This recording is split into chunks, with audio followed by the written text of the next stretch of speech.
What's going on?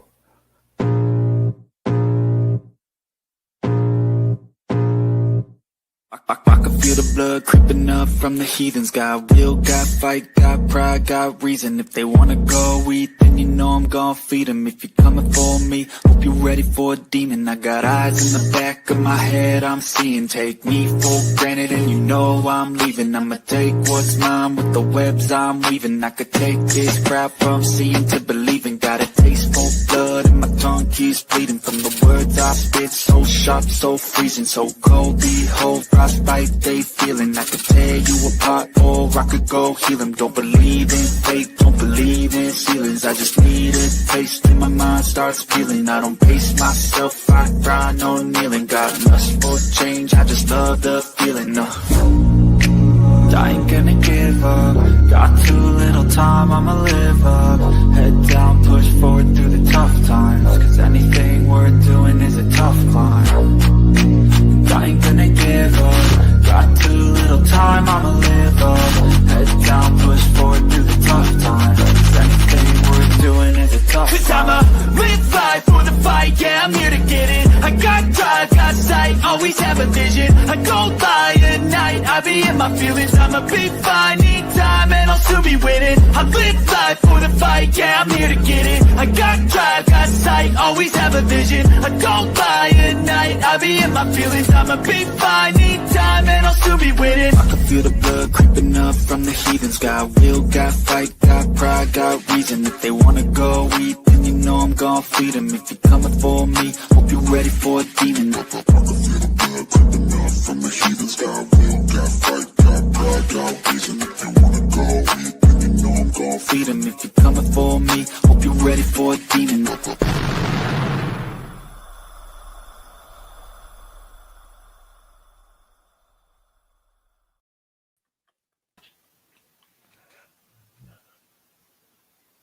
This is all screwy.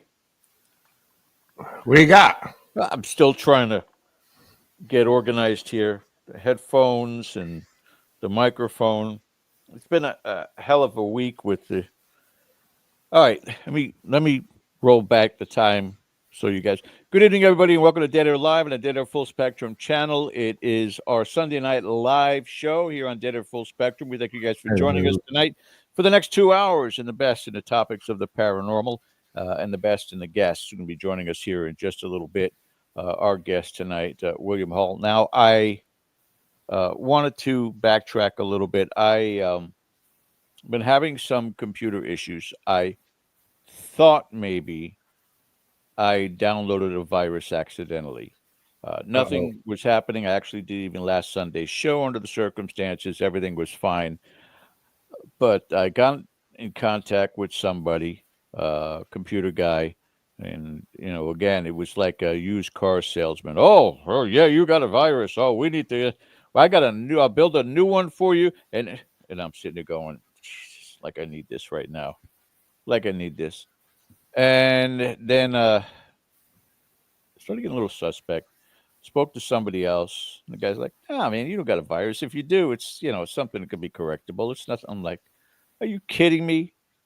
So I refunded the new computer, but my old one, I just wasn't trusting anymore.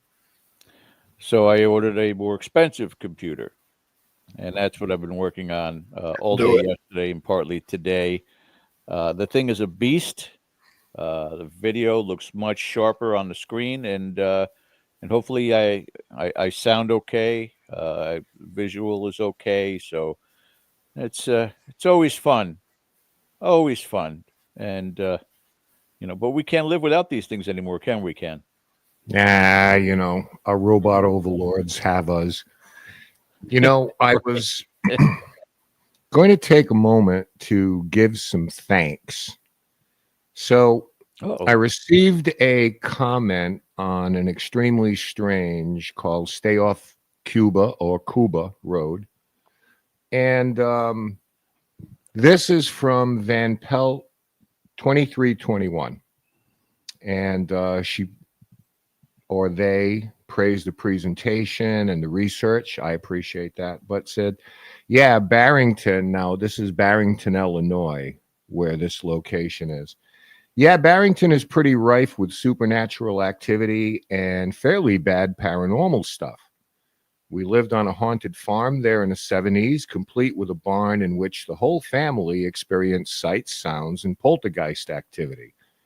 In the 70s, Barrington and North Barrington were epicenters of satanic worship, led by the kids of the most affluent citizens. Interesting. With black masses conducted in mansion basements and animal sacrifice in the woods and hills ringing the town. And goes on to thank again for the deep dive. So thank you, Van Pelt 2321, for that comment. Always love when people chime in that have firsthand experience on these things, because they add something to the story that's being attempted to be told there. So it's much appreciated, and I love it. Even if people come in and say, I've been to that place, it's not haunted. You know, that's fair. But both George and I appreciate when you chime in and comment and give us your thoughts. So nice to have a little more insight from somebody who's got boots on the ground. So we should get them on the show, talk about those experiences. That would be interesting. Oh, my goodness gracious, yeah. Don't forget to hit that subscribe button. Also, the thumbs up. I've been noticing a lot more other YouTubers that are out there. We started saying it probably about 2 months ago, but they are really emphasizing the necessity of that thumbs up. They're realizing just as much as we are. When you guys hit that like button, apparently something happens to the magical YouTube algorithm. Yeah. And it sets it up where it says, oh, well, people are liking this. Let's show it to other people. Let's see who else out there likes it.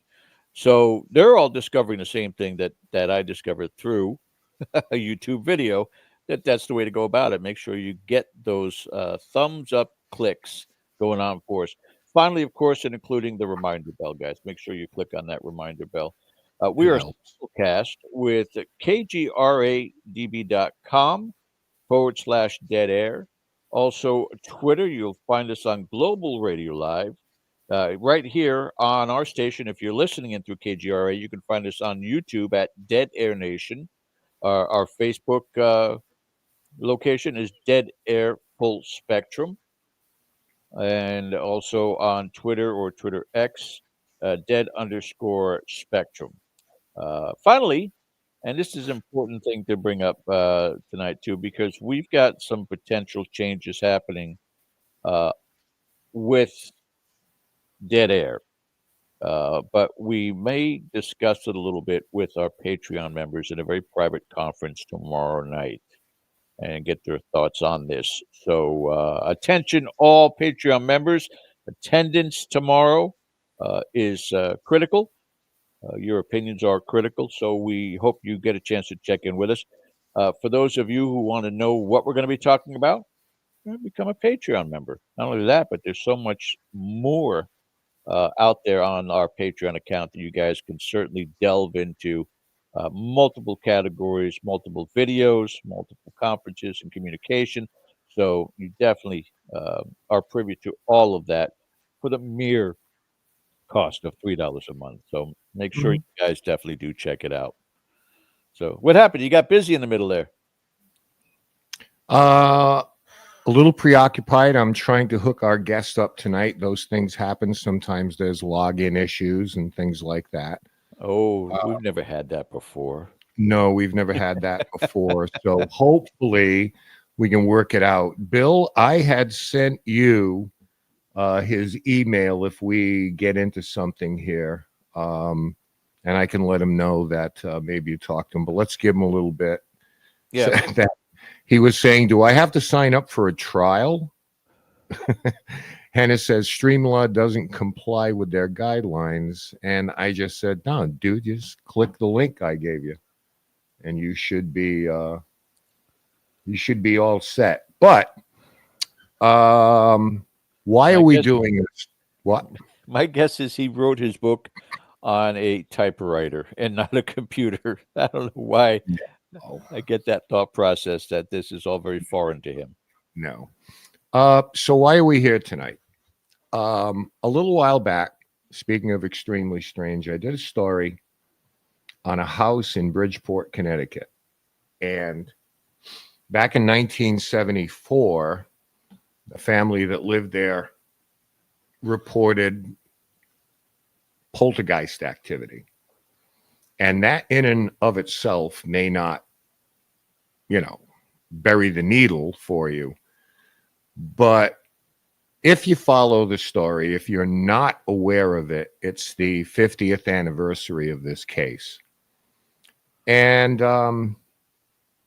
this is a location that they did what most people would do when they can't explain things, knocks and bangs on the house. They called the police department. And then eventually the fire department got involved. And these were first responders who witnessed activity in the house for themselves. Refrigerators rising up off the floor, furniture moving itself across floors. And the more I dug into this, the more fascinating it became. The Warrens were involved in this because it was in Connecticut. And I believe that, and our guest can correct me on this, the Rhine Institute might have gotten involved in this, or some people came to the house, parapsychologists, to view this, Center to for interview. Psychical Research, right? Yep. Over there. They interviewed not only the family, but got to interview policemen who were on the scene. And if you haven't heard about this case before, this is going to be fascinating tonight. And certainly we hope our guests will join us very shortly here. It's one of those circumstances, again, where, like Jonathan commented, I only know a little bit of it, to have something where the activity was of this magnitude to not get the center of attention. But that's primarily because, Ken, there were other paranormal events happening around that same time. Isn't that true? Yes, it is. Don't mind me. I'm preoccupied again. Yeah, what he's still trying to get a hold of, William. Coinciding with this particular haunting was the Amityville case. And the Amityville case drew more attention just simply due to the fact that there were murders involved. And, that's always going to up the recognition and the newsworthiness. And again, they're going to jump towards that, whether it's the local press, whether it's the national media, whether it's paranormal people such as Ed and Lorraine Warren. And I'm not going to jump too much into or down their throats for doing what they do. They try to get involved with everything that's out there for that notoriety. But that was an important part, a very important part of what brought this more to the forefront was their appearance. But the simple fact, Ken, that you did not just simply have a couple or a family dealing with a paranormal event, severe paranormal events going on in those, more than I think even the Amityville, more than even the Conjuring House, more than any of these historical haunts from back there in the 1970s had even remotely come close to. I think that the biggest part of this is rapid response. Officers, firefighters experiencing this, that lends more credibility than any other case that's out there. Would you agree? I would agree if they don't have a dog in the fight. And even if you have members of the police department who believe in this kind of thing, the sheer number of policemen who responded or had something to say about this place, the law of averages states that not all of them are paranormal enthusiasts. The second part of this is we are talking about a generation 50 years ago where social media, going on Facebook and YouTube to talk about this didn't exist. And as you'll see, as we go on with tonight's show, this became an incredibly well-known investigation in that area simply by word of mouth. Because, of course, when police cars and the fire department are pulling up in front of somebody's house, naturally the neighbors come. Like, what's going on here? What's happening? And then eventually somebody will say, they say they got ghosts in the house. And that will bring everybody running. But because we say this is well documented, but one has to remember that we're talking about documentation in the 1970s, which is primarily orally or by written reports.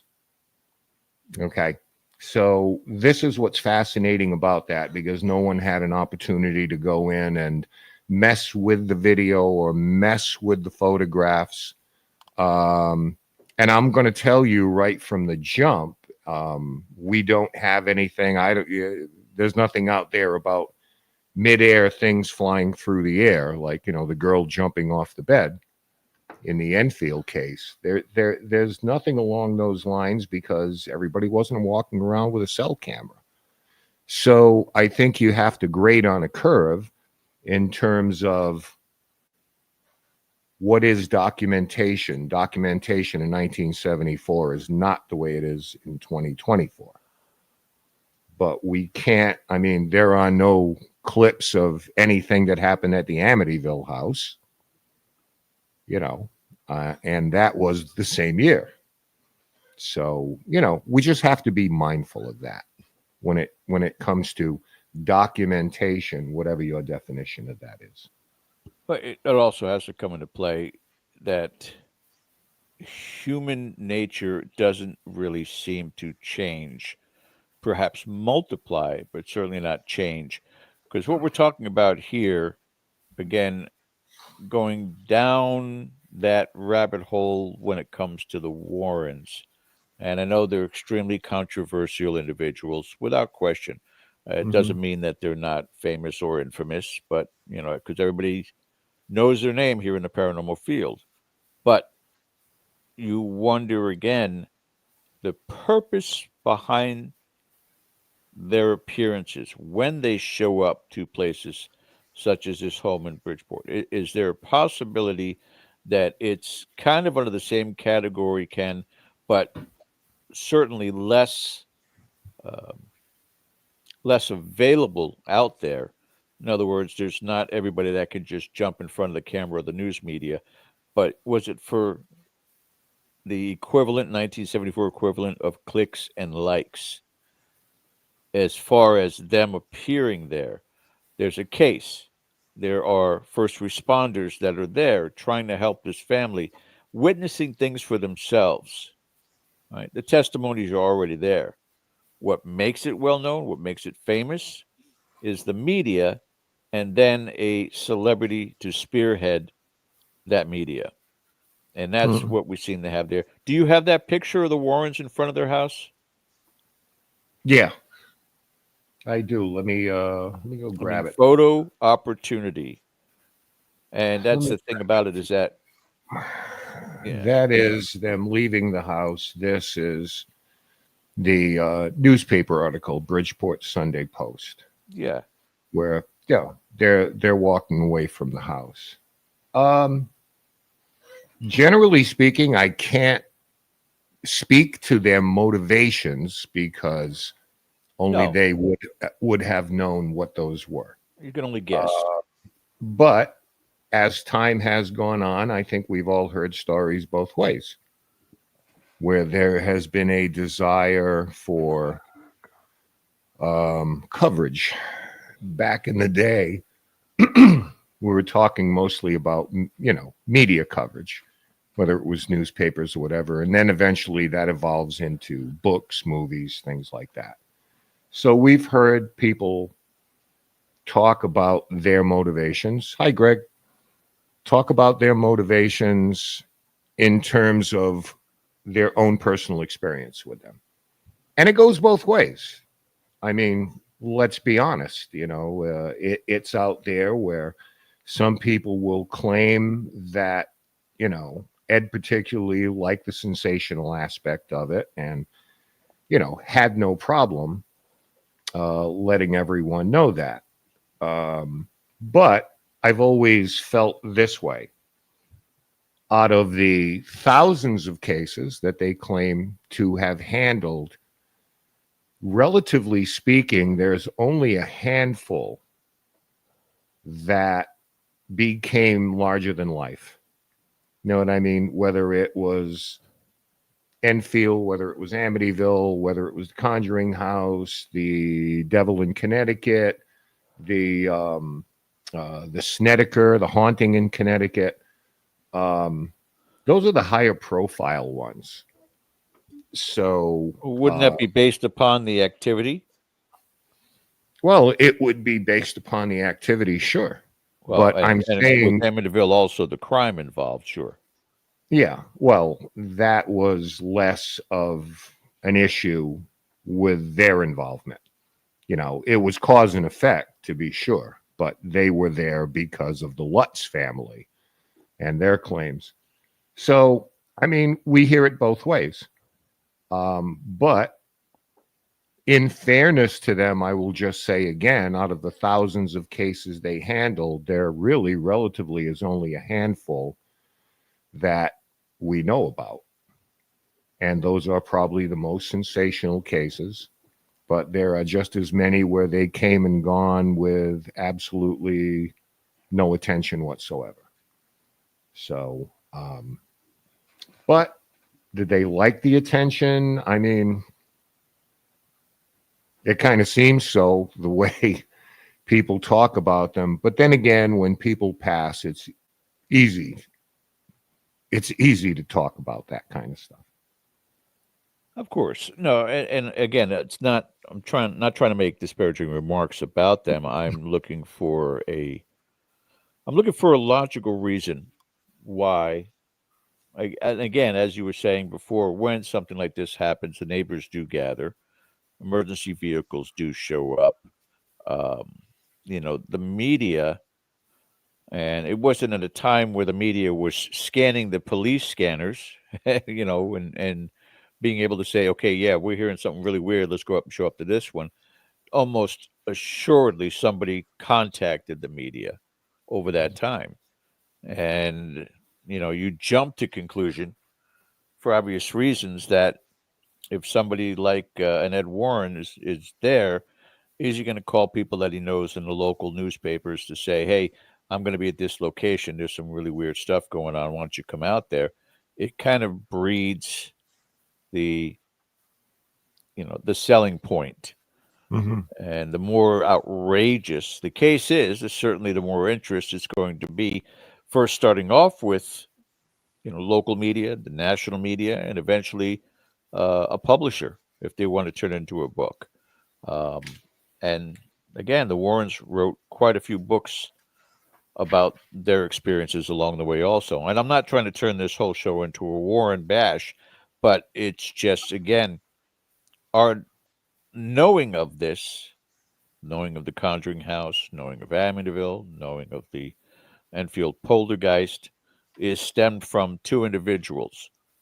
And, it's, to me, an important part to distinguish what is theatrics versus what is paranormal. Gentlemen, Bill, this is Skywatcher. So we should be getting the call from him on Skype any second through my Skype. okay. So this is the way it is. There it is. Bill, are you there? Yes, I'm here. All right, gentlemen. Bill's on the line. Have a great show. And I'm going to mute now. Okay, thank you, Bill. Mr. Hall, can you hear us? Yes, I can hear you great. Okay, appreciate you joining us, Bill. I had a long introduction for you, but listen, this is live, so we all know these kind of things happen. So we're glad to have you here because there's a lot to talk about. Question. I just want to introduce you to George Lopez. He's also here in studio. Hello, Oh, Mr. hi, Hall. George. Nice to meet you, sir. Now, I know that we do have some visual media that Ken has set up during the show, so we'll make sure, as you're on the phone, to describe what it is that we're showing, so you can go along with the story with this, which is important because of the book that you wrote and the research that you've done. But we thank you for joining us here tonight. Oh, thank you for having me. Now, Bill, it's a pleasure. We were just giving a lot of background on this particular case, what interested me about it. And what I'm going to put up right now that everybody can see is just basically got a picture of the house in 1974, a picture of the house as it is today, and a third with a street view, which shows the condos in the back of it. So let's work backwards here a little bit. Let's get to the $64,000 question. What is the status of the house today, Bill? There's a family that lives in the house today. After the Goodens died, the father being the last, it was sold, and it was a little old Portuguese woman that lived there for a number of years, and then I think it was their grandmother, so it stayed in the family, the house, and they're living there now. So, as with a lot of poltergeist cases, there's I don't believe there's any activity or anything. So they've pretty much been poltergeist free at this point. How had the house changed hands? What was the custody of ownership? Did someone have this for a period of time? Because you know how these stories go. Nobody wanted to live there. Nobody wanted to buy it. Nobody wanted to rent it. Is that for practical? Right. Was it for practical reasons, or was it because of the reputation?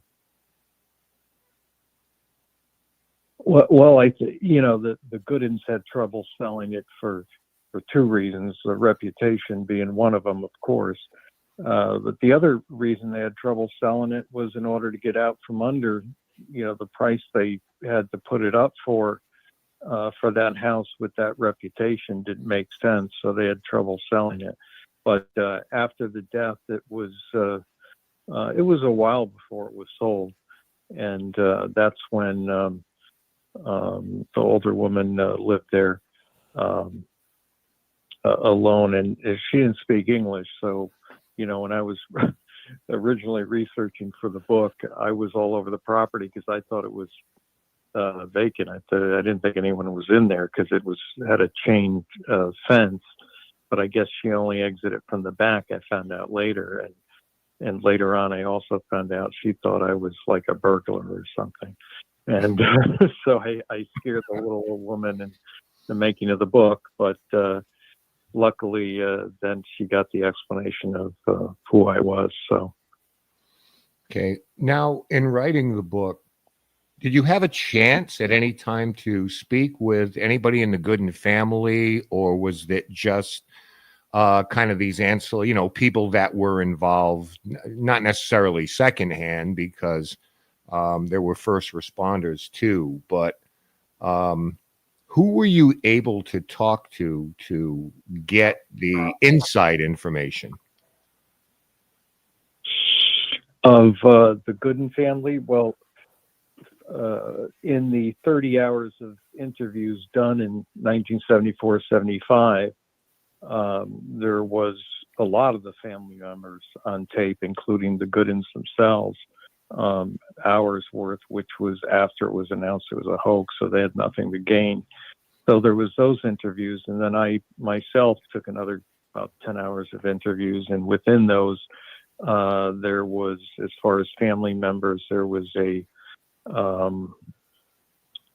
probably two. Well, one was a biological half sister, which we actually located. So we found out Marcy's real background as opposed to what the Goodens were supposedly told, and so did reach some of the family, but a lot of them are passed on, the ones that were close to it, but luckily they were interviewed at the time. Bill, what can you tell us about the Gooden family? Like, starting, good place to start is at the beginning, Jerry and Laura and their family, the children that were there. Well, they bought that house.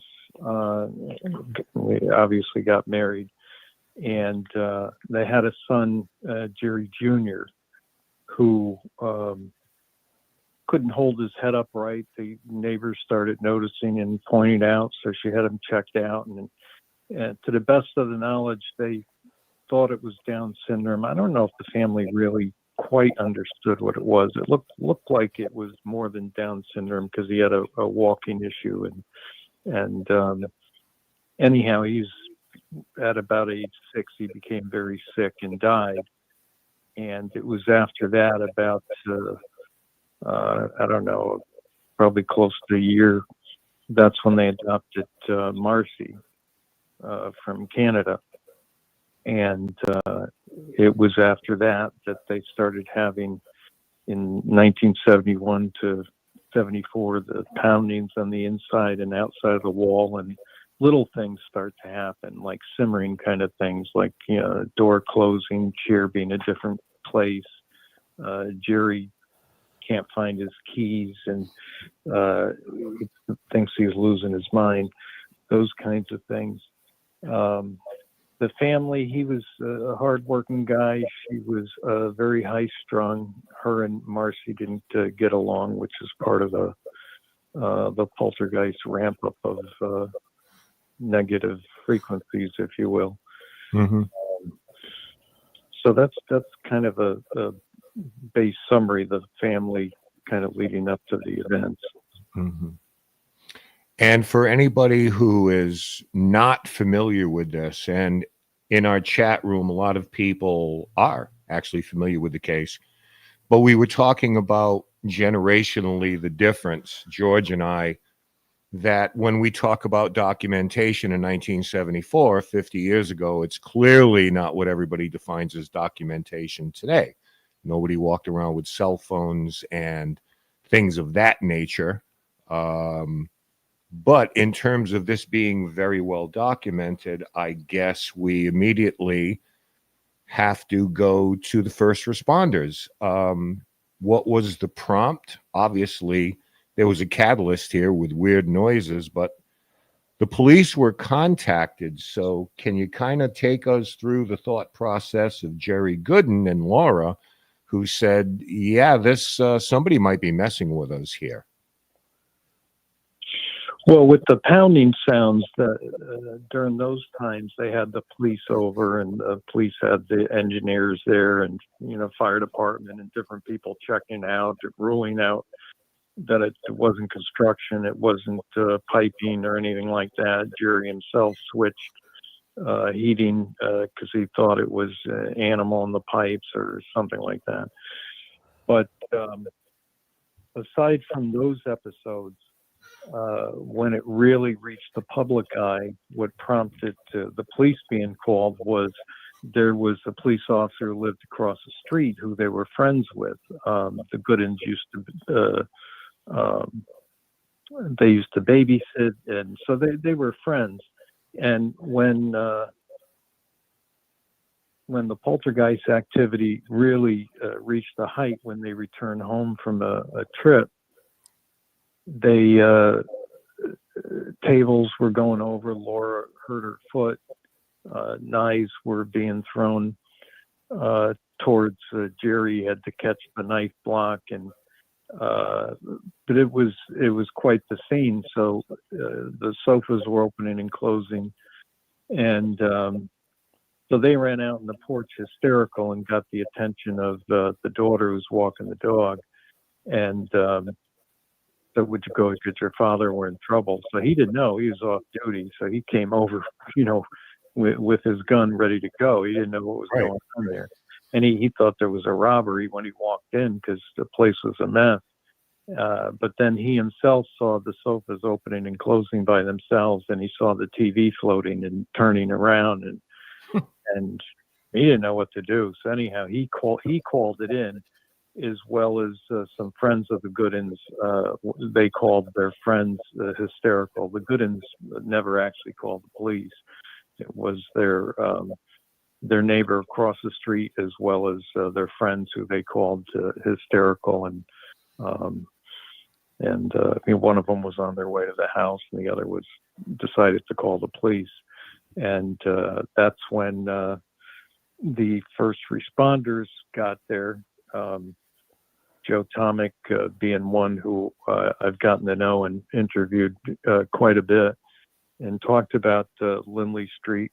And when he got there, he thought the same thing, that it was a break-in. Then he thought it was some sort of a hoax because, The Exorcist came out in the movies. But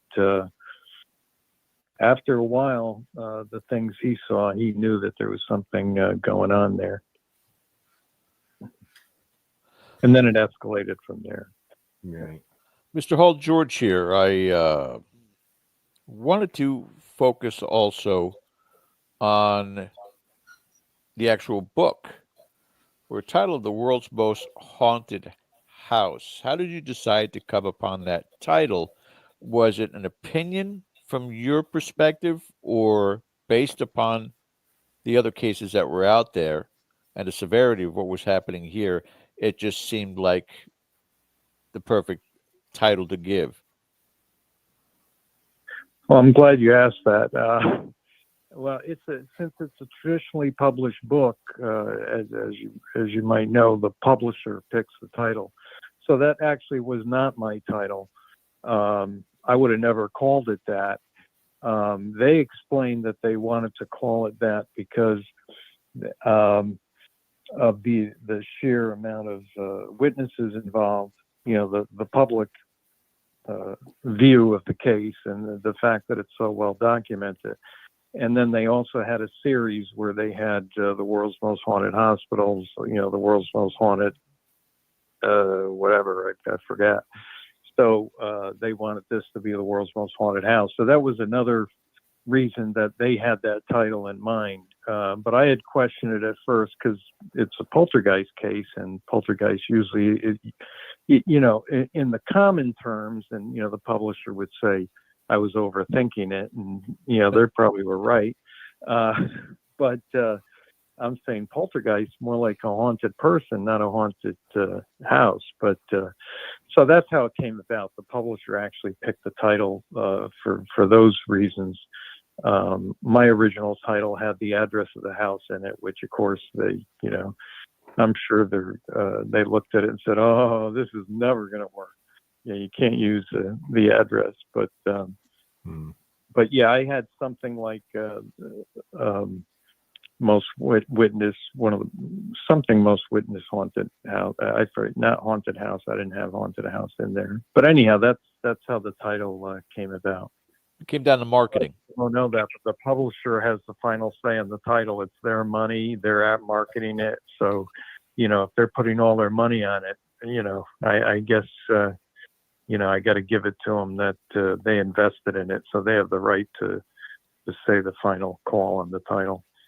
How was it received? As Ken had already mentioned, there are several people in the chat who have read the book, and they are really impressed by it.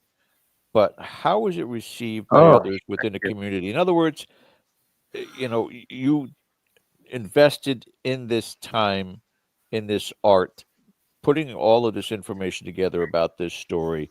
Were there certain people within the field that you reached out to, maybe gave them an autographed copy, and how was their response to it? Very positive, and yes, to answer the question, I did. Some of the people were ones that have endorsed the book. I was also honored to have the book reviewed by the Journal of Psychical Research. Ooh. And they gave it a great review. They thought it was great the amount of data that I crunched and did in that way, but yet it was very readable to an average reader, and that's because I'm no Hemingway, but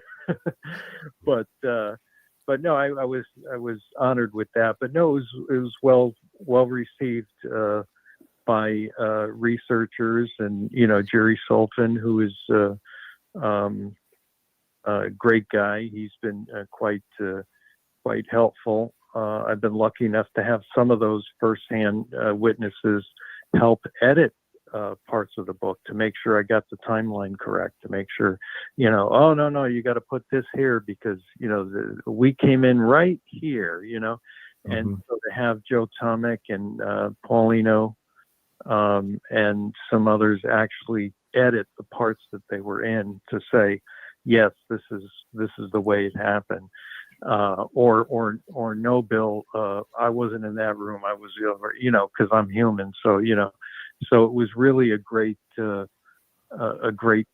to the book, is to have something that had so many witnesses, kind of like the Bell Witch, but not lost in antiquity, but very, very Right. At a point where the interviews were done right while it was happening, or right after they saw it happen.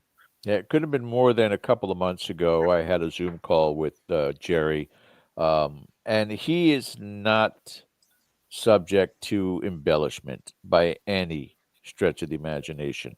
He's he's solid guy. Yeah, he is. So it's great to be able to have those people in your corner. Would you, and have you considered, in a afterthought of the publication, I wish I had the opportunity to do this to also add to the book? Would it have been anything like bringing a team in, if you had the privilege, the opportunity to go back to that house with perhaps some investigators, something of that sort, where you were almost becoming an investigator yourself and be able to publish that or put that into your book, or a second volume for that matter? Well, he is. Well, I mean, I do have a kind of a second volume coming out, which is the photo and archive Nice. book. But I would love to get into the house, and I hear that the current owners are quite friendly and nice. Obviously they don't want tons of attention, but I do plan on giving them a ring and seeing if I can give them a copy of the book and at least walk around in the house, because to me that would be just be really, really neat. Holy ground. Yeah. Well, just so you know, Bill, we have, as you were speaking about them, we had a picture of Jerry Sullivan up. We had a picture of Paulino as a 21-year-old seminary student. And I'm sure you're familiar with those photos. Oh, yeah. So we're kind of following your lead here. One of the things, I'll put it back up real quick, was from Patrolman Joe Tomek to Captain Baker, which was essentially his report from that evening. And we don't have the full report, but how are you feeling at this point about the legitimacy of that? About a patrolman writing to his captain and writing up exactly why they were there, what they witnessed. That took a lot of fortitude, probably in 1974, at any time really, but particularly back then.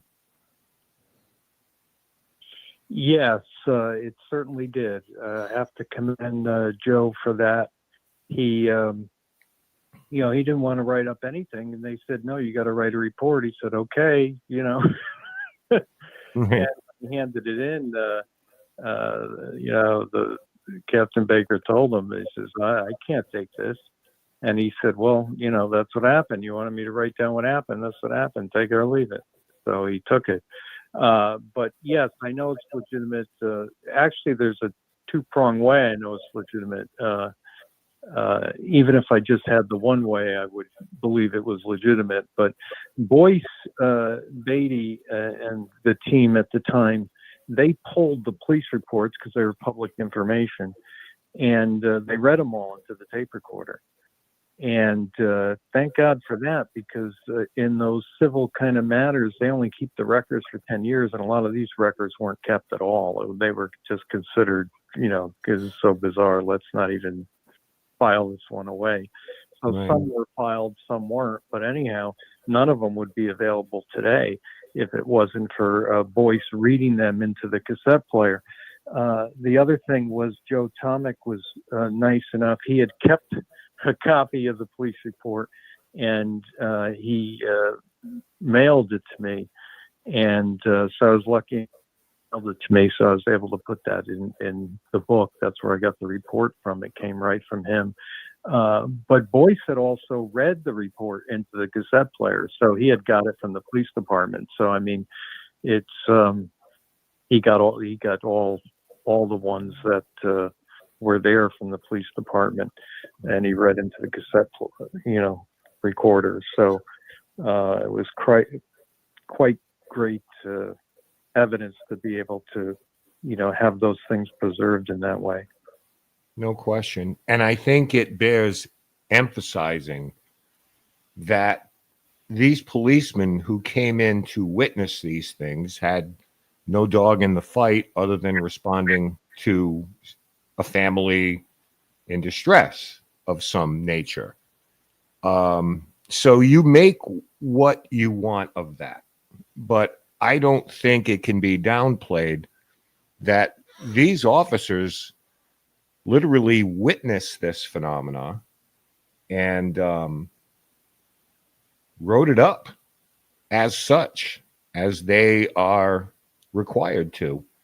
Bill, before we move on to the next thing, and that's going to be the sensational aspect of this when people started finding out, can you give everyone, and by the way, a link to Bill's book is in the description on the YouTube video. Not only this book, but others he has written as well. So make sure you check that out.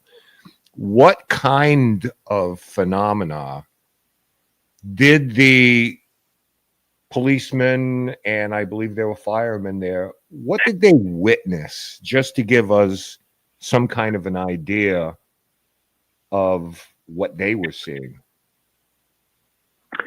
Well, 3 policemen saw the refrigerator float.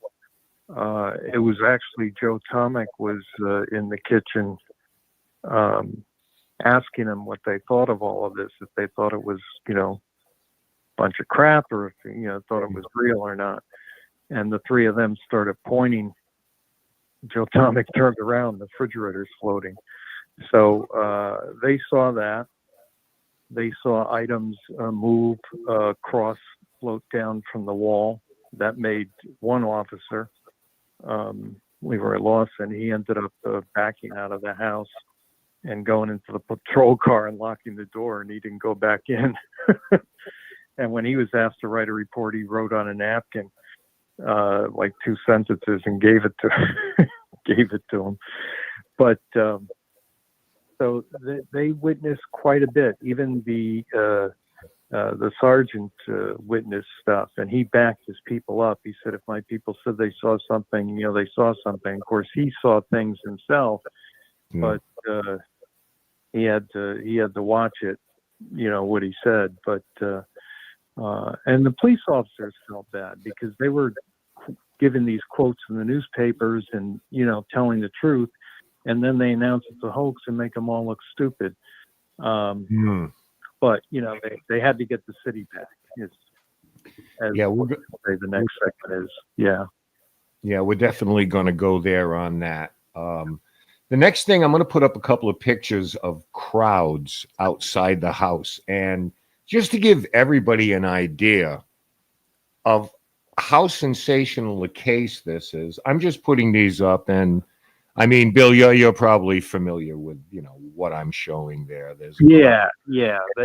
Here's an idea of exactly what was going on there. I understand some intrepid souls were selling water and hot dogs and things like that outside. Yeah. But Yeah. Okay. So how did we get here from there where suddenly this thing is well known? Is it just a simple matter of, looky-loos, neighbors, there's cops in front of the house. Hey, what's going on? Is it that simple? Yeah, there were multiple cop cars. There were 13 firemen. I think a few fire engines. At one time, an ambulance to take Laura to the hospital because of her foot. So yeah, it was really starting to get to be a scene. And yeah, people started gathering, and the police were running out, writing down things that happened, and word starts to get around when things like that are happening in the house, and so and eventually reporters start showing up, and when the Warrens were called in, I know Ed made a call to the press and stuff like that, so more showed up, although they probably would have showed up anyhow.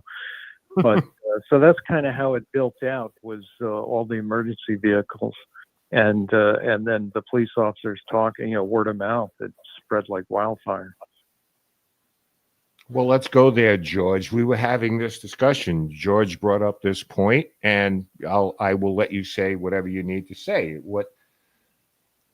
What's the genesis of the Warrens' involvement in this particular case? Were they summoned, or is it something that because obviously they're from Connecticut, or is it something they caught wind of and decided to offer their services? How did that all play out?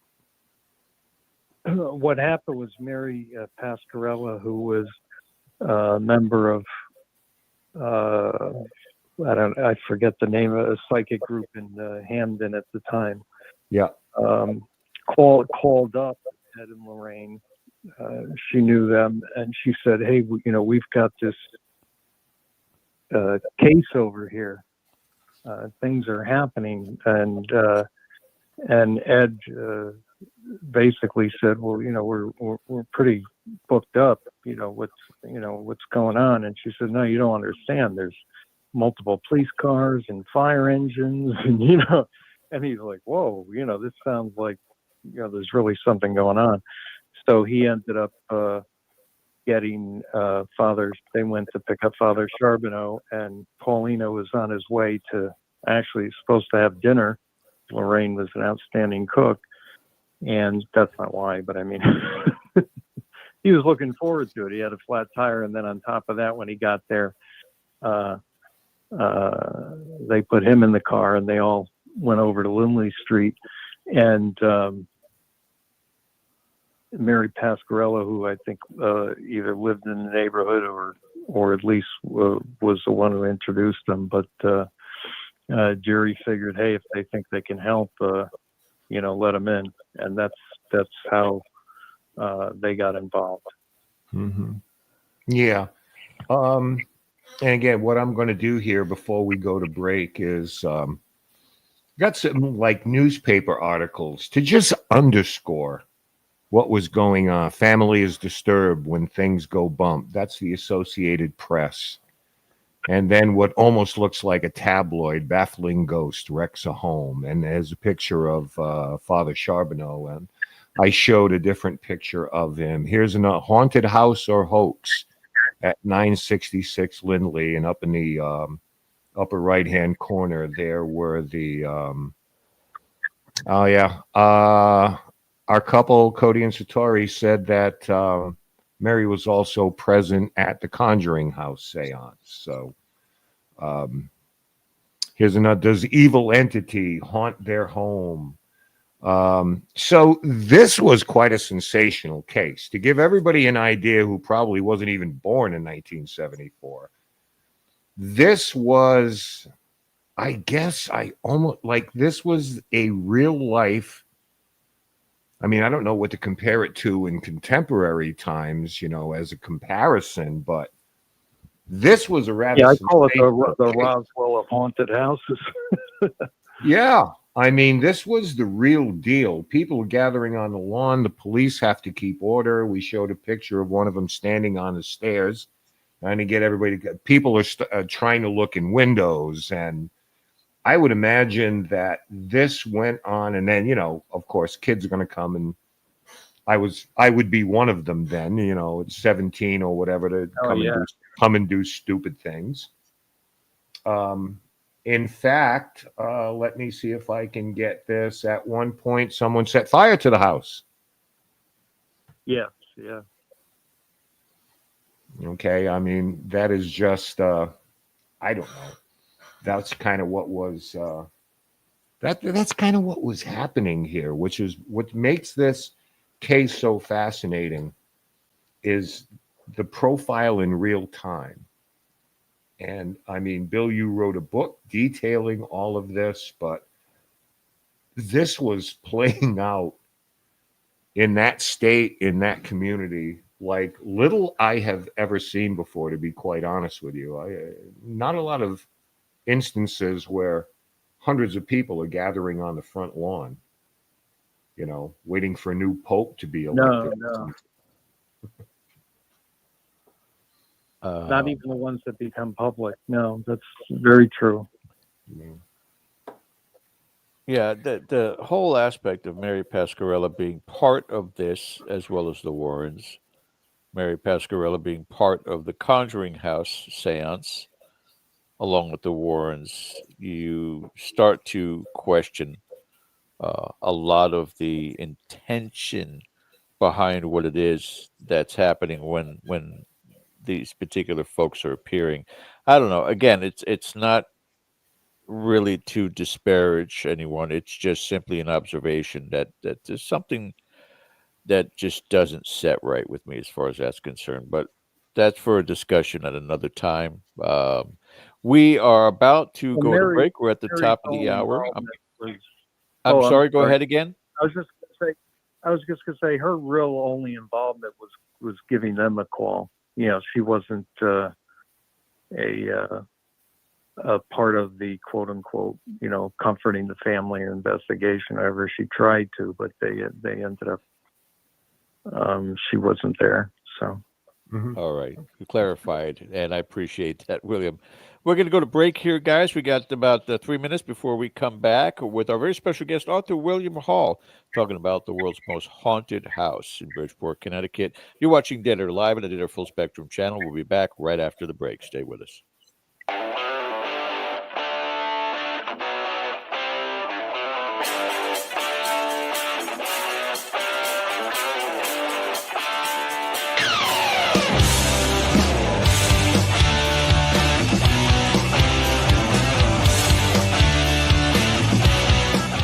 Hey members, the new KGRA DB app is now available on iOS and Android devices. Gain on-demand access to any KGRA DB programming. Download any show directly to your mobile device to listen or watch on the go.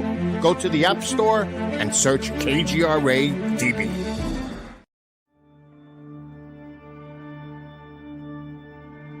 As UFO reports come in from around the world, the Mutual UFO Network, MUFON, is there. We continue to explore new cases and build our massive database. We share our information with the world in a number of ways. If you would like to be part of our investigative team, you are always welcome. What could be more exciting than exploring the UFO question firsthand? Join MUFON, find your friends.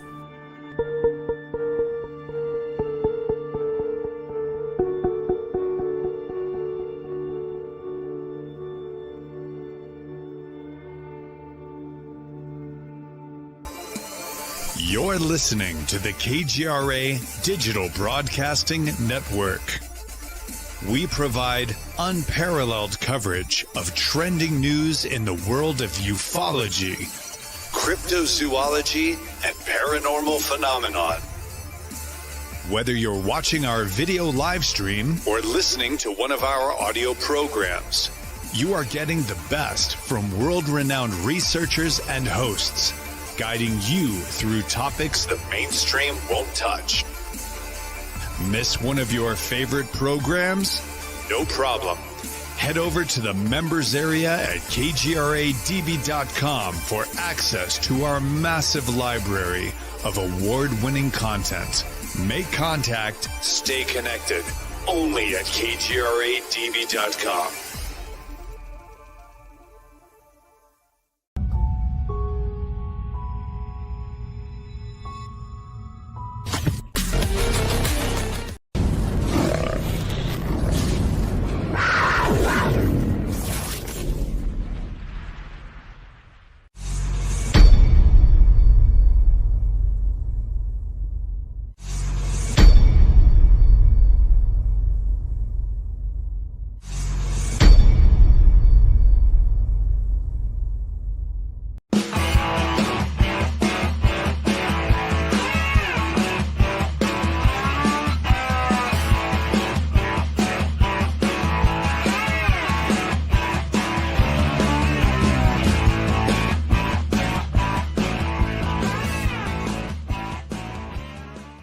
And once again, a big thank you to all of our Patreon members, our subscribers. And I can tell you tomorrow night for our town hall Patreon, we've got some things that we certainly need to talk with our members about, address, and get their input on with regards to some potential upcoming changes with Dead Air. So make sure you guys show up tomorrow night. That's 8 p.m. Eastern. $3 membership, guys, and you're in too. So just keep that in mind. But again, we're back on our live Sunday night show. Author William Hall, the world's most haunted house, talking with us tonight about this haunting in Bridgeport. And Ken, back over to you, sir. Yeah, I wanted to kind of move forward on the timeline a little bit here. When Marcia was suddenly the focus of some attention here. And where did that all start and where did that come from, Bill? I'm going to put some newspaper articles up here while you tell us a little bit about what was the paradigm shift and what happened all of a sudden. Well, I mean, in most of these cases, the child is suspect, and in any, what I would say, fake poltergeist case, some of these, the only people you can fool is the parents. You know what I mean? The kid fools the parents, and they believe it, but then somebody else comes, and it's pretty obvious it's the child doing it. So the child is always suspected. As it was in their case. Ed and Lorraine asked Paul to keep an eye on Marcy, to number one, protect her, number two, make sure she's not doing it. But as far as what happened was Marcy was picked on in school for about a year. She didn't really fit in with the kids in the neighborhood, and she was shy and introverted, so that'll, of course, also do it. And she ended up being beat up by a boy in the cafeteria and then was stuck at home with the mother, who she didn't get along with. They were like flint and steel. And she had a tutor during that time, Barbara Carter. And that was about 6 weeks. She was stuck in a body brace and stuff. And it was after about 6 weeks that's when the poltergeist activity really blew up. So that was kind of a culmination, if you will, of her part of it, or what we think spawned the heavy activity at that time. Would you say that was misleading to say the girl was hoaxing it? Yes, yeah, she wasn't. She definitely wasn't hoaxing it. I mean, she would play around, but that would be obvious. And as Paulino had told me, Laura would go to her and say, Marcy, cut that out, or stop fooling around, or but no, she wasn't. She wasn't the catalyst. As a matter of fact, I had pointed out that when I looked at the actual incidents that took place, more than half of them, she wasn't even around. She wasn't even there to fake anything. Some of them, she wasn't home at all. So, that's disproven just by looking at the facts. But the facts aren't important when you're trying to get your city back. You just report in the newspaper and people move on with their lives. That's unfortunately what they had to do. I mean, even the police told Jerry Sulfin, I'm sorry, but I did the best with what I had. Mm-hmm. That's what the captain told me. Yeah. So my follow-up to that would be, and I'm not trying to give away your book here, because people, I can't encourage you that's fine. to read this, but in your opinion, was this poltergeist activity tied to the family, the house, or both? I would say mainly the family. I would say you can argue the house may have contributed. There was an underground spring. A lot of the geo factors were there, the sandy soils, high water tables, those kind of things that people say are conducive to these kinds of things. But poltergeist activity could happen anywhere. So I don't believe the main catalyst was, the house or the land or anything like that. I think the main thing was you had the right family in there with the right ingredients, all of them. Of course, we don't know all the ingredients, or else every prepubescent girl would have a poltergeist, because normally that's what they are, girls over boy 2-to-1. But I mean, we know that, of course, there's that unknown ingredient, but she definitely was sending out that negative kind of frequency that these things, as Paul used to say, ringing the dinner bell, they almost seem to feed on and grow more powerful with. I don't know if they're evil per se over the years. I believe they're on the spectrum like we are, so I don't believe they're demons or anything like that. Yeah, I think that we're talking about if PK activity can come from an agent, is what they're called. There was a lot of repressed anger, frustration, a lot of inner turmoil around this particular young lady, being teased in school and so forth. And, it's theorized that can play out in the physical realm. Let me ask you this. Did any of the research that went into this book surprise you or change your personal perspective on the paranormal? It should also be mentioned that you're also a magician. So I think you probably bring that to the investigation as well. Like, how can this be hoaxed and how can people do this? But did any of this change or shift in your interest in the paranormal at all once you started getting into the weeds on this? Oh, definitely. It, as I describe it, it's almost better than seeing it yourself, because you see something yourself, you could double guess yourself and wonder, was I hallucinating or was this real? You need backup. So this had so many. This was the first time that we had multiple people separately describing the same incident. So you knew something took place that looked like X, and that was very unique. So that opened up my eyes. But it took me about 20 hours of interviews, and after about 20 hours worth,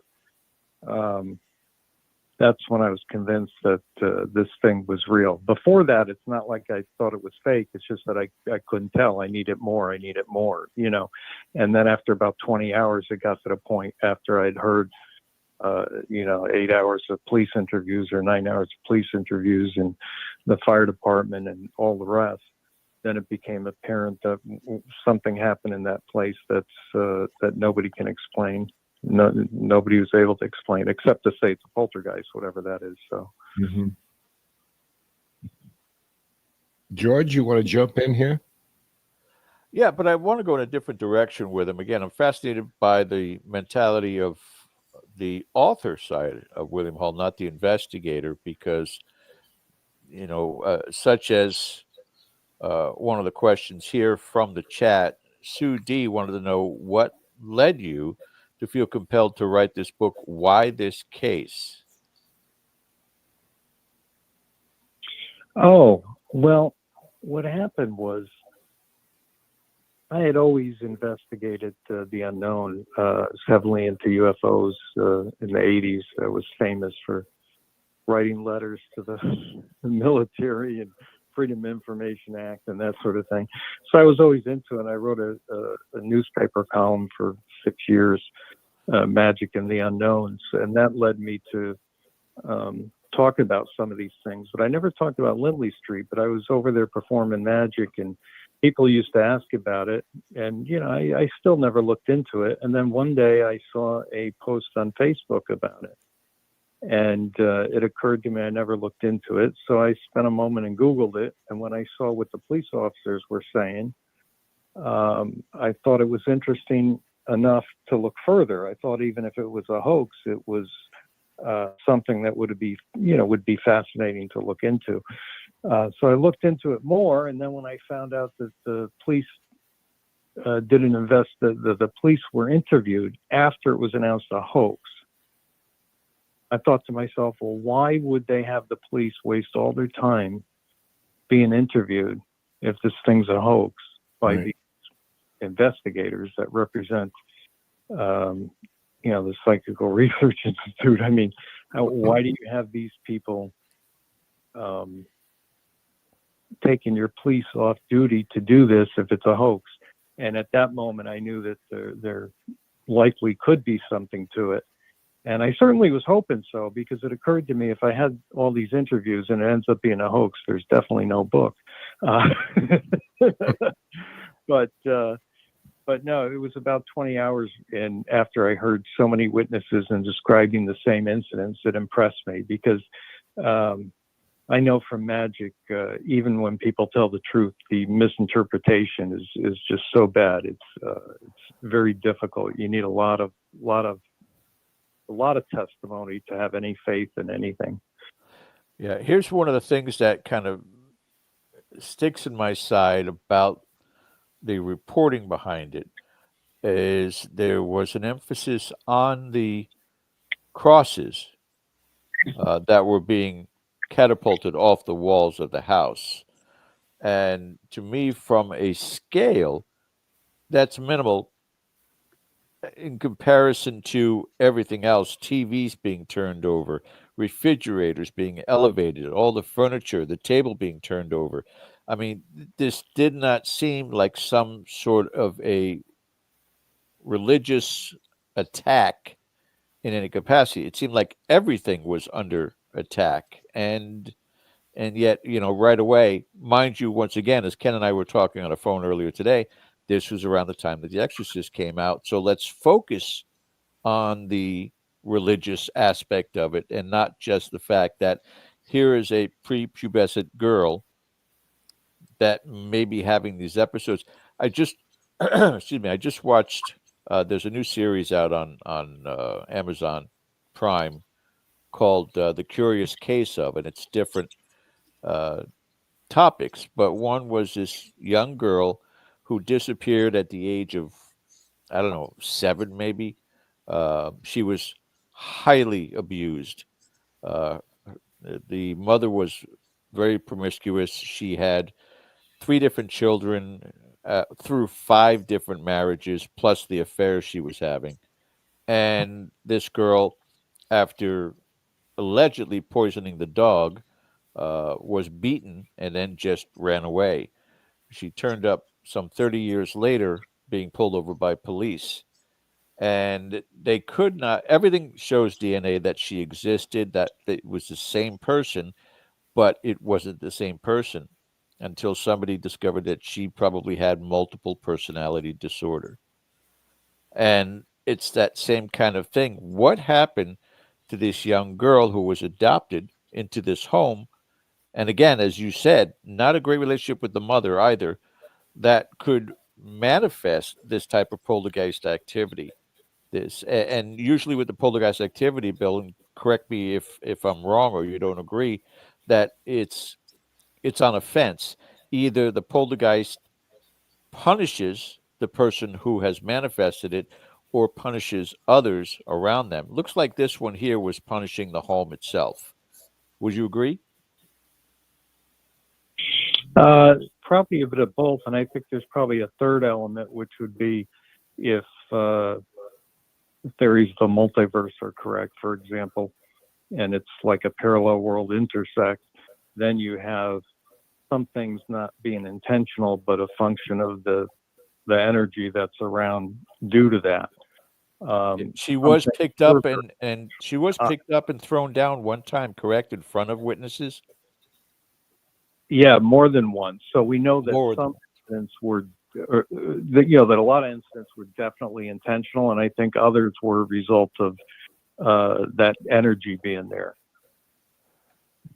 Now that may be part of If that where makes she said that that she was hoaxing it all, and people just felt more comfortable hearing that than the aspect of supernatural happening there. But again, she may have been in one of those circumstances, such as what we dealt with, Ken and I, having our guest Christine Boyer join us. That she was kind of pressured in a reverse because Christine Boyer's adopted parents had said, go ahead and just fake it any way you can to make it look like it's paranormal. In this case, the parents could have told her, make the excuse up just to get rid of these people and say that it was a hoax. Would you concur with that? No, I don't think they did that at all. Okay. The time of the hoax was when the police came and convinced them that they had to do it in order to put an end to it, because the police couldn't keep having their officers in front of the house, and of course somebody tried to burn the house down, so they really needed to end it. They had the street blocked off a day after, so there was some major problems there. So that's really why they agreed to it. They did later do a 3-hour interview on WNEB radio at the time. They did one to establish the fact that they weren't crazy, that it wasn't Marcy, and that it was very real. And that's the point they wanted to make, and they never spoke about it again after that. Wow. Ken, what did you just throw up there? What's that? This? The note. Oh, what I'm showing here is the officers that Bill were interviewed. They were assigned a number for category purposes. And these were interviews. I'm not sure who conducted them, actually, but they spoke with Father Doyle, Dr. Kyer, and Sister Anne. So I don't know if that was someone from psychical research or not. Who? Yeah, most of those were Jerry Sulfan, I believe, who did those. Right. The and Boyce Beatty did some too, depending on which ones. But Jerry did some of those. Yeah, 9 in total. I later actually found at a lecture, Boyce and I did together. We found Father Doyle's sister, actually, and she explained how frightened he was of the house. So he always told the party line in public, but in the police report, it's clear that he knows something went on there. Mm-hmm. Bill, do you have any knowledge as to whether or not there was, by the Warrens or anybody else that stepped in there, some sort of a invited dialogue with whatever was happening here, that they tried to communicate with it? I mean, you almost hear that in every other single case, and I'm wondering whether or not that was the case in this particular incident. No. The Warrens did not try to communicate with it at all. Neither did Father Charbonneau or Paul. Interesting. No, there was none of that. Somebody mentioned if they had thought about it, maybe they could have questioned it, but I don't think Ed said that. I don't know. But no, there was none of that. They were actually, in this case, other than calling the reporters in, which is something they probably didn't need to do, although the Goodens at some point had to let reporters in anyhow because they didn't want people to think that they were crazy either. So it's like you're darned if you do, darned if you don't. You know what I mean?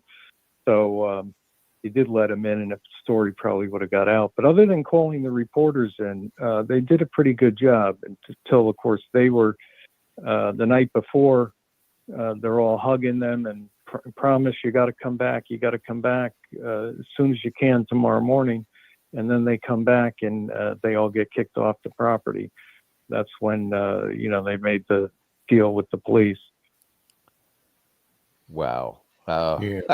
I can understand and see your intent to go back there, although, and so many cases in so many locations, there just seems to be a perfect formula that stirs us up to the nth degree, and then those families pass away, move on, move out, and the next people coming in report little to no activity.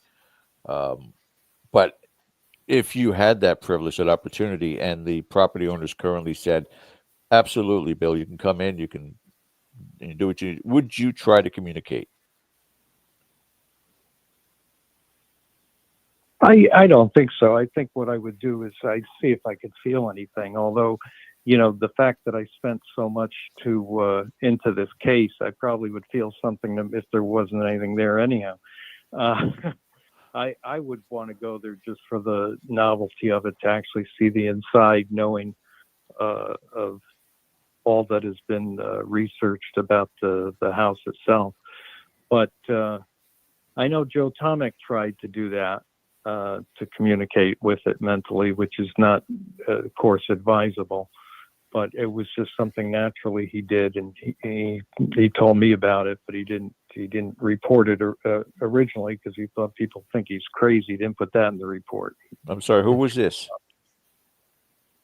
He was the first responding police officer, Joe Tomek. Really? And he tried to communicate.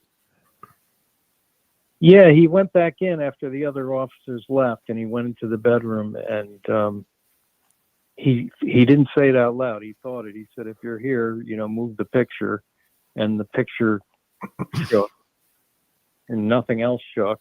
So that kind of freaked him out. And then he said, "Okay, you can stop now," and it stopped. So he was convinced. It was real. Matter of fact, if you ask him today, he would say he's 90% sure it was real. 98%.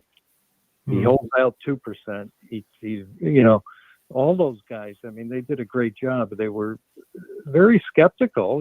They went in there. The refrigerator floated. They tried to, look in the basement. They tried to look underneath the refrigerator. They moved it. They looked at the floor. They did a good job in trying to get to the bottom of it.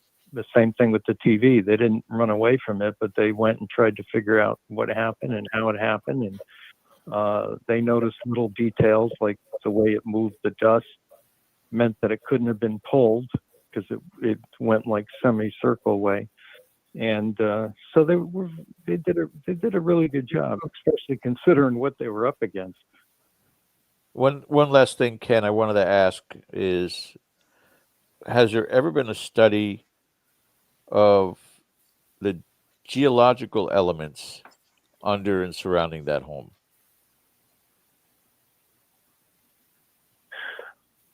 Well, I don't know what you mean by study. We know there's an underground spring. I don't know as far as study, other than the engineers being there to figure out what's causing the poundings, which they couldn't, and they came again in 74 and checked the window sills and everything. But other than that, we do know there's an underground spring, which I guess would be the biggest tie that's written about. Were there limestone, or was there, unsettling and then settling of the ground beneath it? Anything magnetic? I mean, again, what seems the least credible of this story, but is the most claimed, is the elevation of the refrigerator. That just is above and beyond anything we hear in any paranormal event. that happens out there residentially? In the poltergeist cases I studied, I mean, I've heard of similar. I mean, not actual refrigerator, but other types of items. And of course, the piling up of items is common.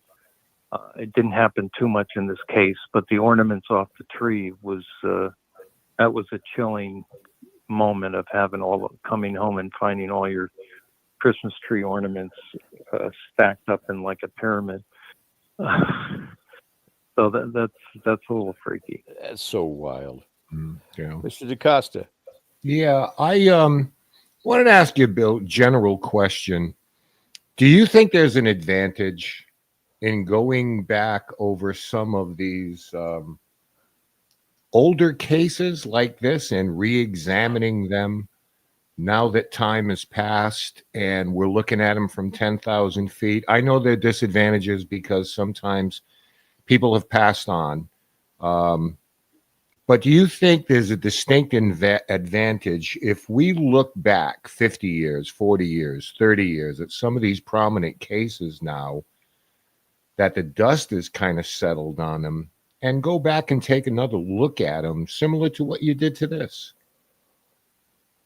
Yeah, I mean, if you can find the case files or the evidence behind it, I think that would be a great idea. I mean, with this, it wouldn't have been possible if I brought up to Joe Tomic that I read in the newspaper there was some sort of investigation. He told me all about it and said, if you can find this guy, he's got tons of tapes or whatever. And I found Boyce, and and Boyce gave me all the tapes. I mean, so that really opened up that cold case, if you will. It was written about a lot, but only on the surface because nobody really knew what really happened in there. They knew some based on what the police officer said, but they didn't really know the details. Nor did I until, came upon that. Yeah, it would just seem to me that it would be worthwhile to do something like that, as we kind of evolve. I'm not necessarily talking about using technology on these cases, but just doing a deep dive into the research. I wanted to ask you too, either prior to the book or after, have you come across cases that are similar to this one since you've been investigating?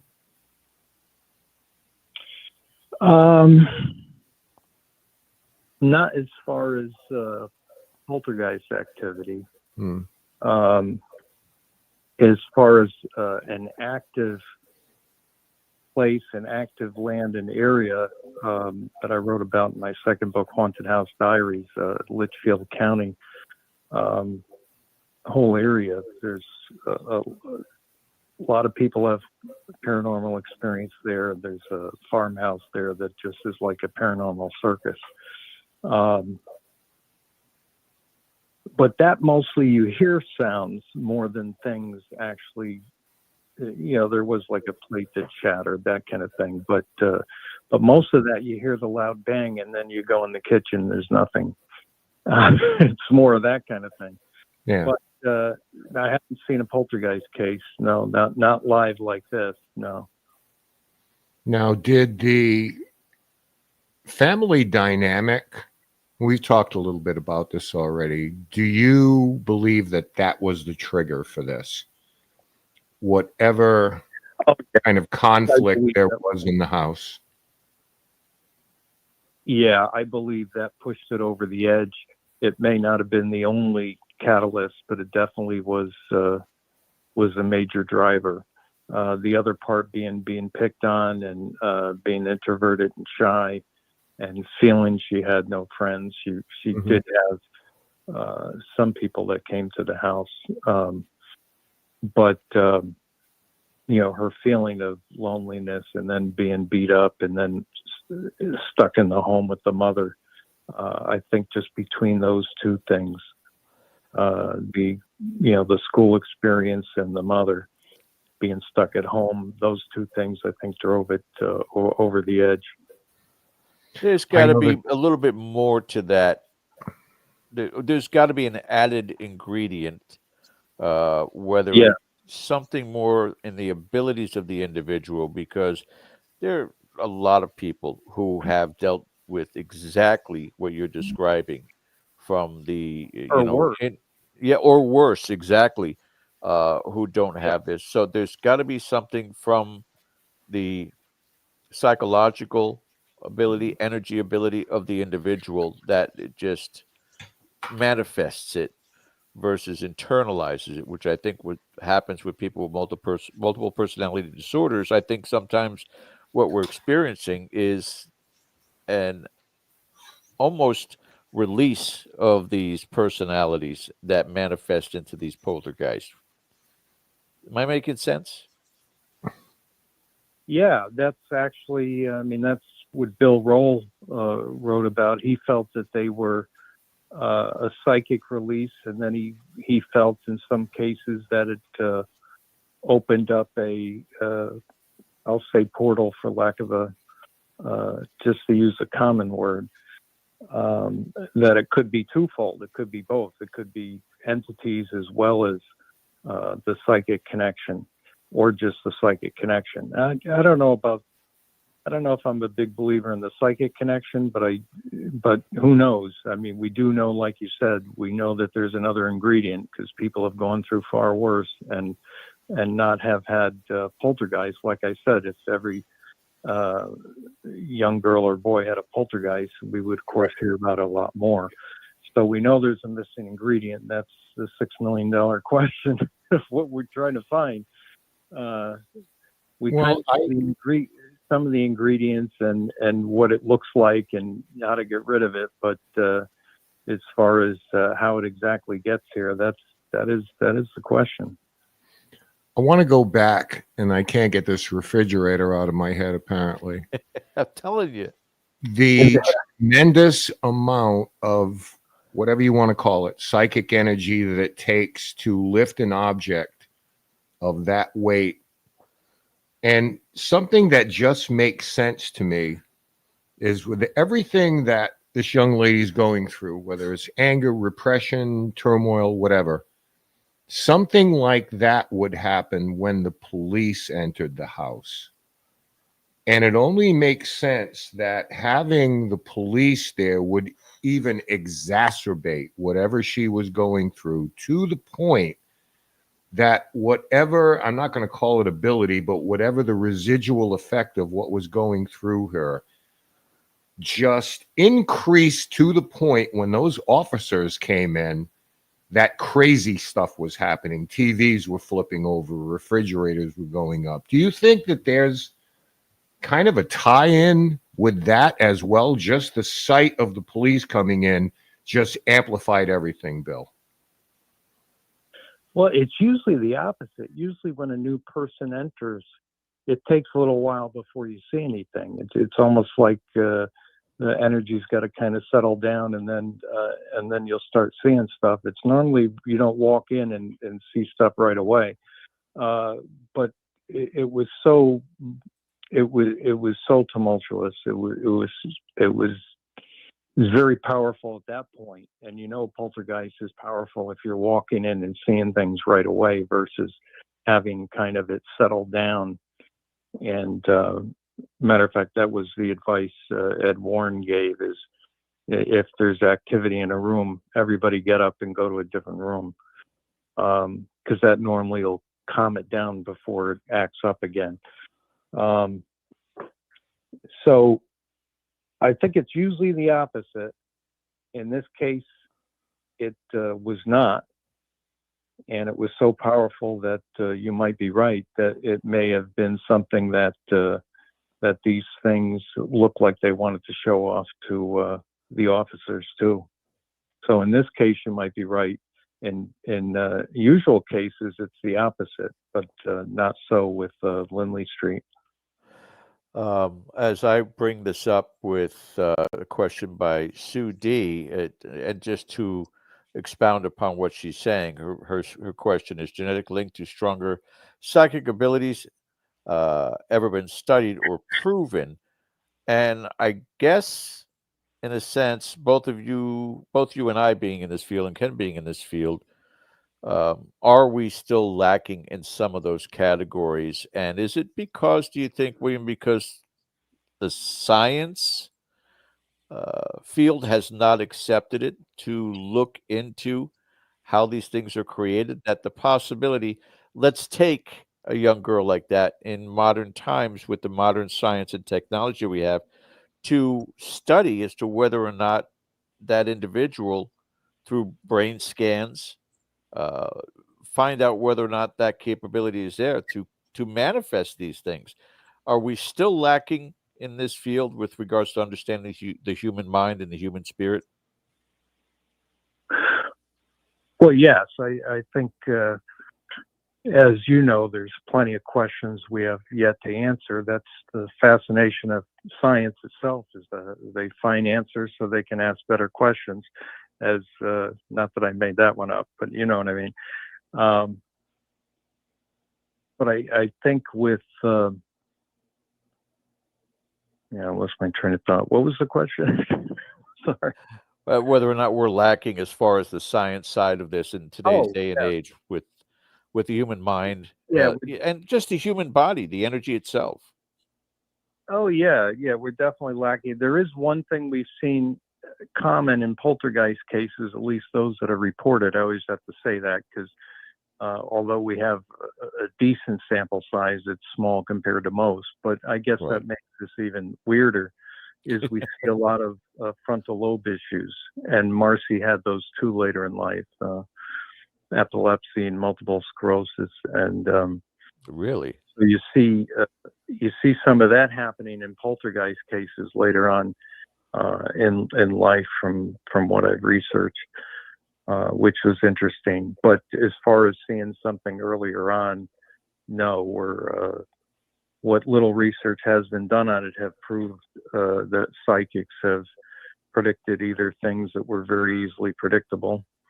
In other words, any of us could have saw it coming, and we're wrong most of the time on anything huge that happened. They didn't see it coming.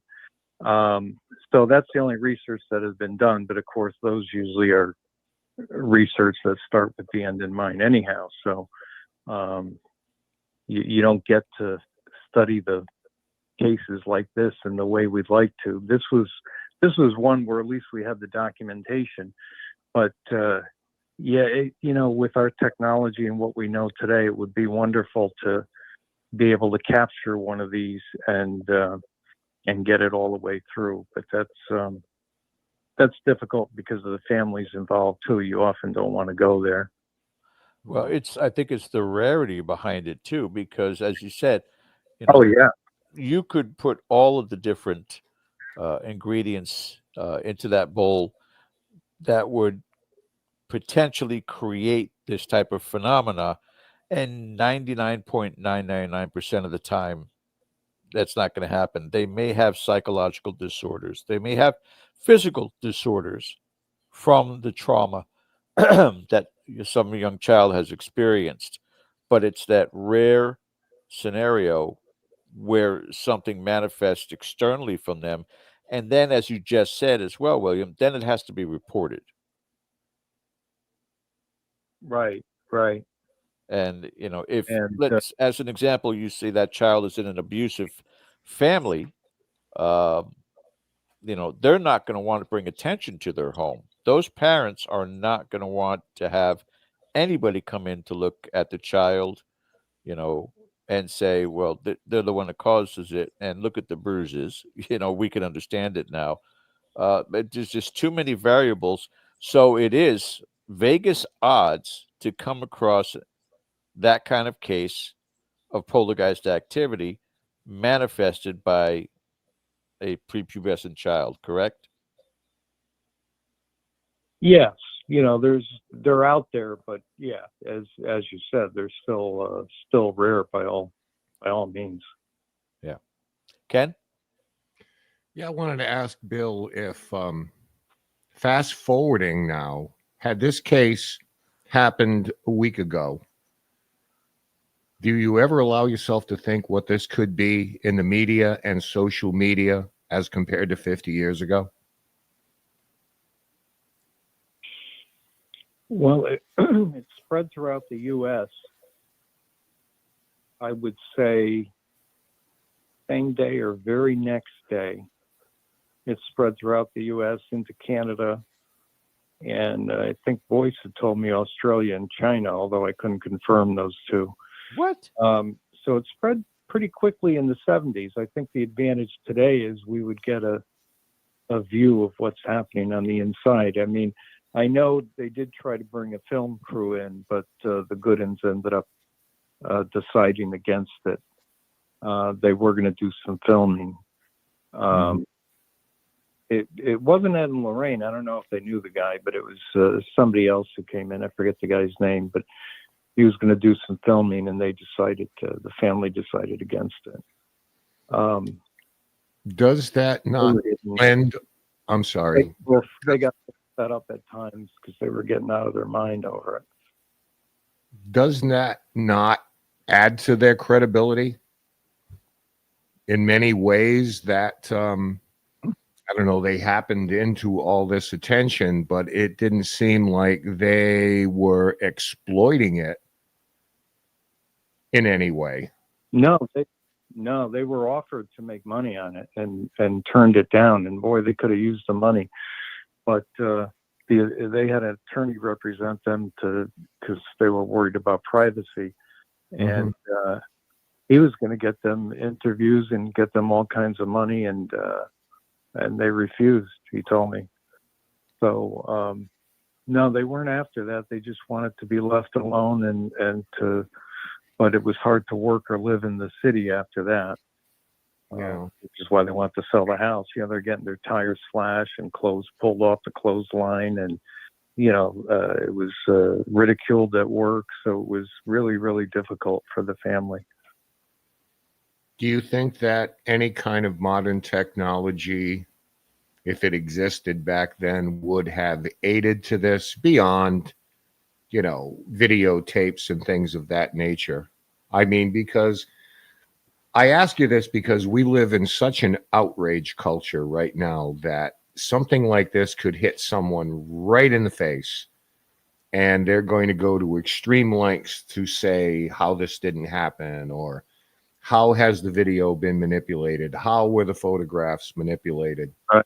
So there's something really kind of quaint and nice about the idea that they can't do that to this case. It doesn't give us all the documentation we wish we would have had.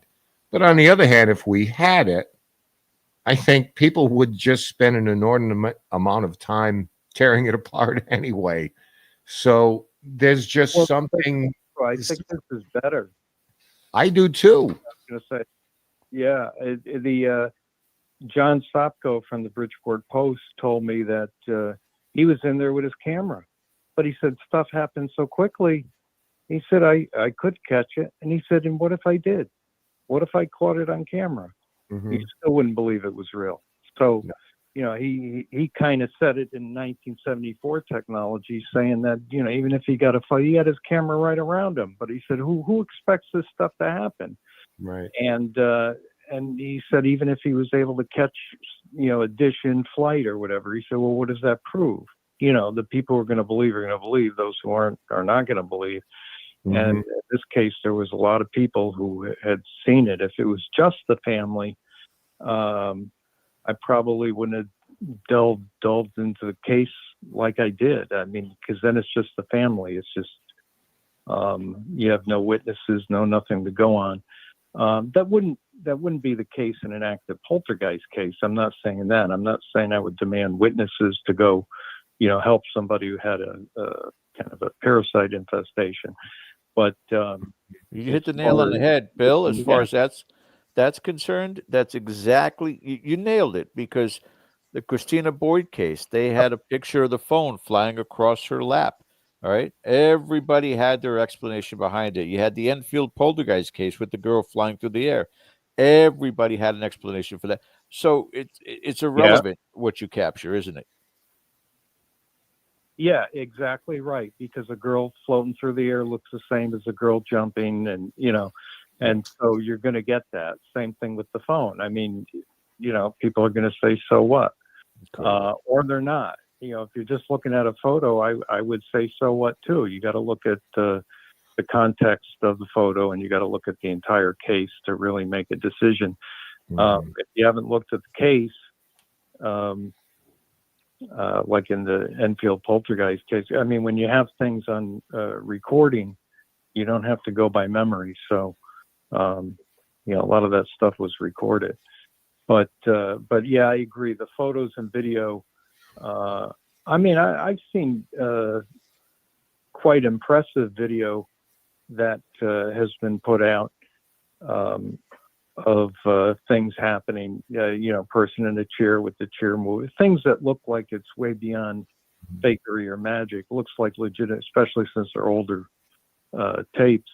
But people still are either going to believe or not based on them. You got to really kind of know the phenomena, and of course, watch out for misinterpretations, because you're going to get bad photos even if you're in a place that actually has activity. You're going to get the same photo tricks that you would anywhere. So, don't use flash, I always tell people. Well, I think the bigger message here is the very nature of the paranormal, the supernatural, however you want to label it, things that we just don't understand. You have to keep an open mind if you are not a firsthand experiencer. Now, in your case, you talked to a lot of people who were. I was there. So I think that rather than rush to judgment, you always have to lean toward the idea that the people who were present are the best source of information. Now, after that, you could believe, not believe, and I know policeman carries more weight than, Joe Smith who lives down the street. I get all of that.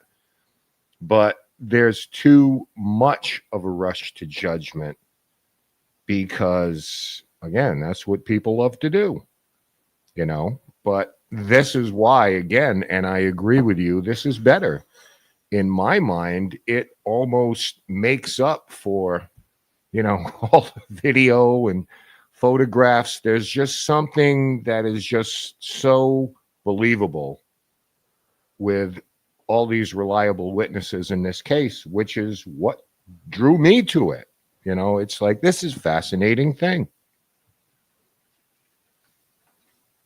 Yeah, definitely. That's what drew me to it.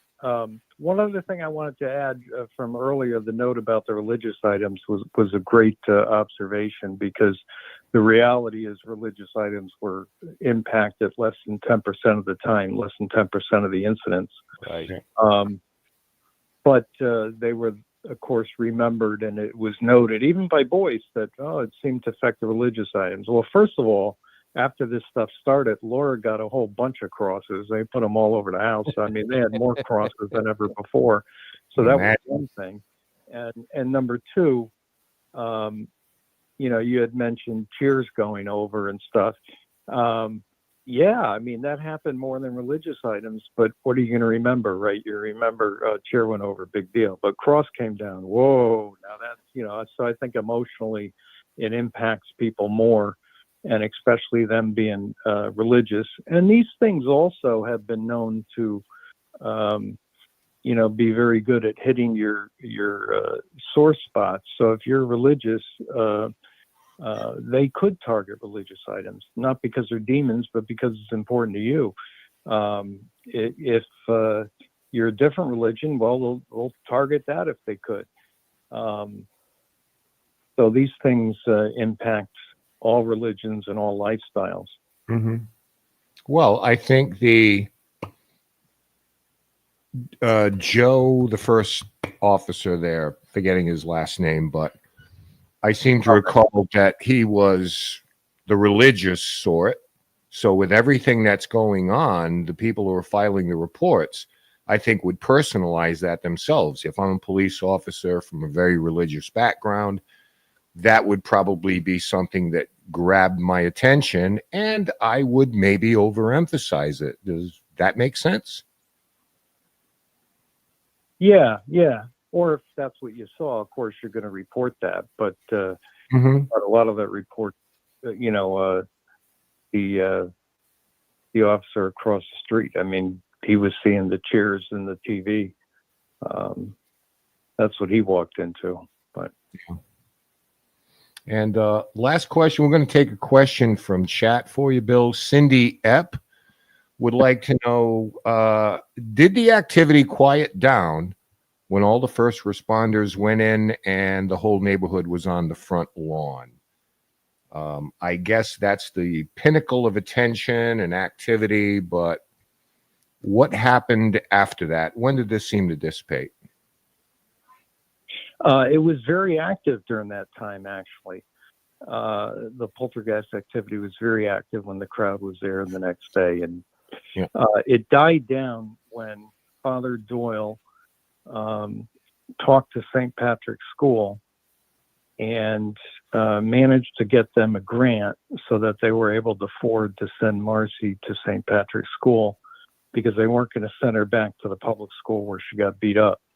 So once she got to St. Patrick's School, teachers were nice, the kids were nice, and it faded out. Bingo. So that's how you always get rid of a poltergeist, by breaking that negative energy, whether it's with a joke book, whether it's with a prayer book, whether it's whatever it happens, whatever works on you. It's convincing the person, the agent, as you would call it, or the inflicted, whatever you want to call it. It's convincing them and breaking that negative energy, which is difficult to do, like in the cases that you mentioned of abuse, which sometimes is the case where you can't even go into the house. I had a case that I had to do by phone because you can't go there because the father's abusive. So, but luckily it succeeded by phone. But it's all about convincing the person that they can take control over the situation. If it's a child, you don't necessarily convince them that way. You have to change that environment. William Hall, we are down I just want to say real quick to Bill, before you sign off, George, there are people in chat right now that will promise to buy your book as long as you sign it. Oh, yes. If you go to williamjhallauthor.com, you can get signed copies of the book, or pre-order the new book, which is Photos and Archives. It'll have some transcripts of the original interviews, as well as never before released photos. And it's just a fun put together, like a 50th anniversary guide, if you will. So, but yeah, if you go to my website, I'd love to get you a signed copy, williamjhallauthor.com. Thank you so much. And again, I can't believe how quickly the time flew by. But I can tell you that we've enjoyed it.